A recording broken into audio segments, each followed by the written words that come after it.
వీళ్ళకి ఏంటంటే ఇవాళ ఎట్లయిపోయిందంటే వాడికి ఏదో కడుపులో బాగాలేక పైకాన పోయినా కానీ కాంగ్రెస్ ప్రభుత్వం వచ్చినందుకు అట్లా అయిపోయిందని చెప్పే పరిస్థితి.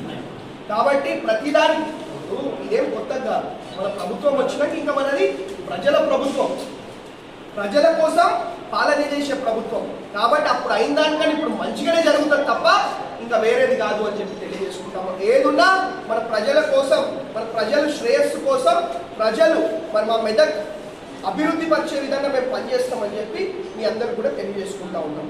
అదేవిధంగా మరి ఇంట్లో భార్యాభర్తలు ఇద్దరు ఉంటే కూడా వాళ్ళకు కూడా ఈ రైతు రుణమాఫీ వర్తిస్తుంది. 1,00,000 రూపాయల లోపల ఉన్నదేమో రేపు అయిపోతుంది, మిగతాది 2 లక్షల వరకు ఉన్నదేమో ఆగస్టు 15 తారీఖు లోపల ఏదైతే మాట ఇచ్చిరో మాట ఇచ్చిన ప్రకారంగానే దాన్ని నిలబెట్టుకునే విధంగానే మా గౌరవ ముఖ్యమంత్రి గారు, మా పూర్తి మంత్రివర్గం, మా ఉప ముఖ్యమంత్రి గారు, మా కాంగ్రెస్ పార్టీ, మా ప్రభుత్వం పనిచేస్తుంది అని చెప్పి మరి మీ అందరూ కూడా తెలియజేసుకుంటాం.